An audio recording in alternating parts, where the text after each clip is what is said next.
Everyone, आज मैं आपको बताऊंगी आपका जो मॉडल पेपर है, मॉडल क्वेश्चन पेपर जो कि पिछले साल ही रिलीज़ हुआ है, क्योंकि पिछले साल ही 12th क्लास का जो है सीबीएसई पैटर्न हो चुका है। ठीक है, जो पिछले साल के बच्चे थे उन्होंने एग्ज़ाम दिया है और उनका जो पेपर है, अगर आपको चाहिए तो आप देख सकते हो। मैंने ऑलरेडी अपलोड करके रखा है, वो आप चेक कर लेना प्लीज़, क्योंकि आपके इस बार भी वहीं से क्वेश्चन आएंगे। और मॉडल पेपर जो है अभी, क्योंकि कुछ ही टाइम हुआ है आपका जो कि सीबीएसई पैटर्न हुआ है, अभी एक ही साल हुआ है, तो बहुत सारे क्वेश्चंस हैं जो कि आपके मॉडल पेपर में से ही आएंगे। तो जितने अच्छे से आप मॉडल पेपर और आपका, जैसे आप बोलते हो ना कि इंपॉर्टेंट टॉपिक्स क्या है, तो अगर आप मॉडल पेपर और आपका जो क्वेश्चन पेपर है पिछले साल का, वो बहुत अच्छे से करते हो, तो अब आराम से इसमें अच्छा स्कोर कर सकते हो। और ये आपका पेपर भी 60 मार्क्स का होता है, प्लस आपको भी 30 मार्क्स की इन्होंने रिलैक्सेशन दे रखी है, तो आप आराम से इसमें अच्छा स्कोर कर सकते हो।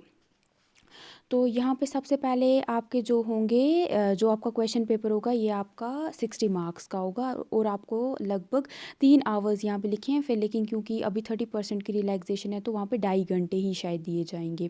और उसके बाद आपको यहाँ पे कुछ इंस्ट्रक्शंस दिए गए हैं। जो आपके टोटल क्वेश्चंस होंगे 28 क्वेश्चंस, और जितने भी क्वेश्चंस हैं सारे यहाँ पे लिखा है कि कंपलसरी हैं, बट आप अपने हिसाब से 30 जो परसेंट है आपका वो छोड़ सकते हो और बाकी आराम से करोगे। बट अगर मेरी मानोगे, आप वहाँ पे उससे मतलब ज़्यादा करना है। ये नहीं है कि आपने 60 मार्क्स, मतलब आपने अगर 40 मार्क्स कर रहे हो तो बस किए, तो आपके जितने उन्होंने रखा है मतलब उतना आप अपना 70% करोगे, बस नहीं। आप कोशिश करना कि आप 80% करके आओ। ठीक है, तो हो सकता है बहुत बार एग्जामिनर उस पर भी आपको मतलब वो वहाँ से भी चेक कर लेगा, क्योंकि अगर आप वहाँ पे 70% ही करते हो तो हो सकता है चांसेस हो कि जो आपने वो आपका 60% किया है उसमें कुछ गलतियाँ हो तो मार्क्स कट जाएंगे।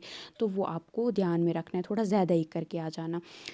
उसके बाद आपका जो 1 से लेके 16 जो क्वेश्चंस हैं ना, मतलब जो टोटल पहले जो 16 क्वेश्चंस होंगे वो आपके 1 मार्क के होंगे। उसके बाद जो बाकी कुछ क्वेश्चंस हो गए 17 से लेके 24 के, वो 3 मार्क्स के होंगे। और उसके बाद आपका जो होगा 25 से 28 जो हैं वो आपके, यानी 3 जो क्वेश्चंस होंगे वो 5 मार्क्स के होंगे। तो ये जो यहाँ पे कुछ आपको दिए गए हैं, ये जैसे कि the resistance ability against fatigue is called, उसको क्या हम बोलते हैं। उसी तरीके से आपका फटीग के रिलेटेड एक और आपका ये बोला है कि is the result of accumulation of. ठीक है, ये कुछ आपको यहाँ पे दिए गए हैं, इसके आप ये देख लेना है, इसके आंसर्स वगैरह। और उसके बाद आपको ये आप देख सकते हो, तो यहाँ से आपके क्वेश्चंस आते हैं। तो अगर आप चाहते हो कि आप इसके आंसर्स मैं आपको बताऊं, तो वो मैं आपको फिर, अगर आप मुझे बता देना कमेंट्स में, फिर मैं आपको नीचे से जो है इसके डिस्क्रिप्शन में मैं आपके आंसर्स सारे दे दूँगी। ठीक है, अगर आपको चाहिए तो, क्योंकि और पिछले साल भी आपके जो हैं इधर से बहुत सारे क्वेश्चंस आए थे। ठीक है, एमसीक्यूज़ आए थे यहाँ से, जैसे क्रिकेट पिच वाला जो है ये भी आया था आपका। और what are the causes of muscle cramps, ये भी आई थिंक आया था। और आपके जो what is the length of pitch, ये तो मैंने आपको बोला। और स्प्रेन इज़ इंजरी टू, ये सारे, या टेंडनॉइट्स जो है, एक आपका इधर से एक सवाल आया था, तो आपको ये इसकी प्रैक्टिस कर लेनी है। उसके बाद आपका जो सेक्शन बी है, यहाँ पे आपको बोला गया है कि आपको बताना है कि फ़िज़िकल फ़िटनेस की मीनिंग और इम्पोर्टेंस क्या है। ये सारे जो टॉपिक्स हैं मैंने आपको बहुत अच्छे से थरली आपको कराए हैं। तो अगर आपने देखे होंगे वीडियोस तो आपको पता होगा कि मैंने आपको अच्छे से कराए हैं। तो यहाँ पे आपको वो बताना है, तो बहुत छोटा शॉर्ट में लिखना है। यहाँ पे आपको बोला है 100 वर्ड्स, आप जो आपका ये है मतलब आपको कोशिश करनी है एक पेज में ख़त्म करने की, ज़्यादा लंबा नहीं खींचना। ठीक है, और कोशिश करना पॉइंट वाइज लिखो, ये नहीं कि आप पैराग्राफ्स लिख रहे हो, वहाँ पे फिर आपको अच्छे से वो एग्जामिनर नहीं हो सकता है चेक करे, मतलब सारे सेम नहीं होते हैं, बट ऐसा है कि अगर आपको भी कोई पॉइंट में देता है तो आपको अच्छा लगता है ना वो, तो हमें भी वैसे ही सोचना है। ये आपको होगा कि explain those factors which have adverse effects on, ऐसे कुछ बातें बतानी है जिनकी वजह से फिजिकल फिटनेस पे बहुत बुरा असर पड़ता है। वो आप खुद भी बता सकते हो, मतलब अगर आप खेलने वाले बच्चे हो या आप खेलते हो तो वो सारा बेसिक्स बता सकते हो। अगर आप सोशल मीडिया पे हो, आपको अपनी बहुत बातें आपको पता होगी कि किस किस चीज़ से आपकी जो फिज़िकल फिटनेस है उस पर बुरा असर पड़ता है।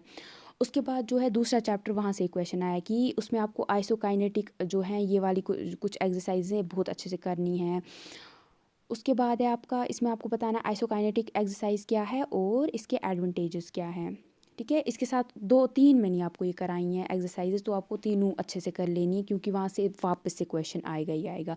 उसके बाद आपको सोशोलॉजी की, मतलब फ़िज़िकल एजुकेशन में क्या इंपॉर्टेंस है वो आपको पता होना चाहिए।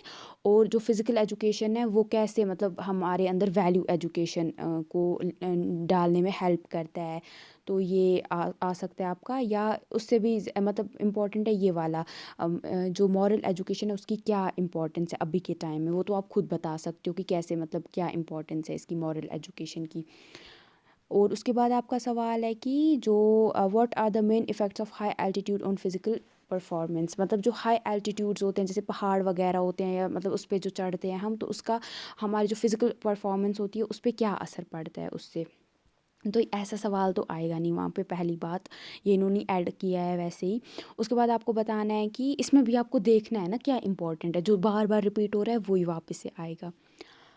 और उसके बाद है आपका, आपको योगा के एलिमेंट्स बताने हैं, जैसे नियामा हो गया, यामा हो गया, वो कुछ 8 जो आपके हैं, जो पतंजलि ने 8 लिम्स उसके बताए हैं ना, एलिमेंट्स बताए हैं, जो मिल के हमारे इसको योगा को एक मीनिंग देते हैं, वो आपको बताना है यहाँ पे। ये भी मैंने बहुत अच्छे से आपको पढ़ाया है, उसमें से 3 को आपको एक्सप्लेन करना है। उसके बाद आपको एथलेटिक्स, ये एक जो चैप्टर है ये 10 मार्क्स का है। अगर आप गेम्स वगैरह जैसे क्रिकेट वगैरह खेलते हो या टेनिस, टेबल टेनिस वगैरह खेलते हो, तो आप ये अच्छे से कर लोगे। लेकिन बहुत सारे बच्चों को मैंने देखा है वो नहीं कर पाते हैं ये जो चैप्टर है, क्योंकि बहुत मतलब लंबा है, इसमें आपको बहुत याद रखना पड़ता है। तो अगर आप ये चैप्टर छोड़ोगे फिर बाकी अच्छे से करते हो तो वो भी आप कर सकते हो। इतना नहीं कि आप ये चैप्टर ज़रूरी करोगे, अगर आपने नहीं किया है नो प्रॉब्लम, आप छोड़ सकते हो, आपका आराम से बाकी से आप कर सकते हो। उसके बाद आपको बताना है डिहाइड्रेशन के क्या कॉजेज़ हैं, किन वजहों से डिहाइड्रेशन हो जाता है, यानी हमारी बॉडी में पानी की कमी हो जाना, वो क्यों होती है और उसके क्या सिम्टम्स है, किससे हमें लग सकता है कि हमारी बॉडी में पानी की कमी हो गई है। फिर आपका ये है, आपको कितने मार्क्स का होगा, ये आपका होगा 3 मार्क्स का, ठीक है। उसके बाद आपका होगा 5 मार्क्स का, एक सेकेंड सवाल, हाँ ये 3 मार्क्स का है। अब हम करेंगे 5 मार्क्स का सवाल।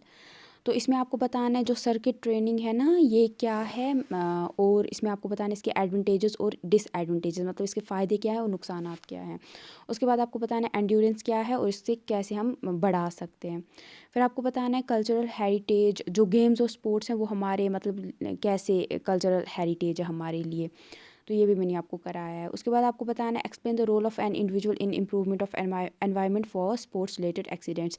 तो एक इंसान का क्या मतलब रोल रह सकता है कि वो अपना जो ये है अगर आपको उसको गेम्स के दौरान अगर उसको इंजरीज़ वगैरह आती हैं या स्पोर्ट्स रिलेटेड एक्सीडेंट्स वगैरह होते हैं, अगर वो अपने किस तरीके से अपने एनवायरनमेंट को अच्छा बनाएगा कि इन सारी चीज़ों से वो बच सके।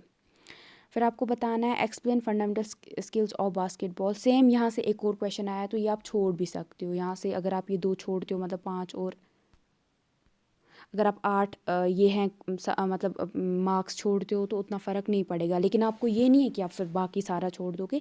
अगर आपको एमसीक्यूज़ आप बहुत अच्छे से करते हो ना, प्लस आप ये वाला यहाँ से कुछ ये क्वेश्चन जो मेन मेन है वो कर लेते हो, तो अगर ये बाद में छोड़ भी देते हो चलता है, क्योंकि ये चैप्टर मैंने देखा है ये बहुत मतलब डिफ़िकल्ट है ये समझना। इसमें हिस्ट्री आपको पढ़नी है, स्पोर्ट्स मतलब जैसे आपकी एथलेटिक्स हो गया, आपका टेबल टेनिस हो गया, उसकी हिस्ट्री पढ़नी है, फिर उसकी क्या क्या ये हैं मतलब उसमें सारी स्ट्रैटेजीज़ पढ़नी है, फिर उनको याद रखना है। तो अगर आप इनमें से कोई गेम खेलते हो फिर आपके लिए ईज़ी है, बट अगर नहीं खेलते हो फिर आपके लिए मुश्किल हो जाएगा, और अब भी आपके पास एक दिन है तो उसमें आप कितना ही कर पाओगे, तो उतना आपको याद भी नहीं रहेगा। तो अगर हो सके तो आप ये वाला बाकी अच्छे से कर लेना, तो मतलब ये मैं सजेस्ट कर सकती हूँ। बट अगर आप ये करना चाहते हो वो दैट्स अप टू यू।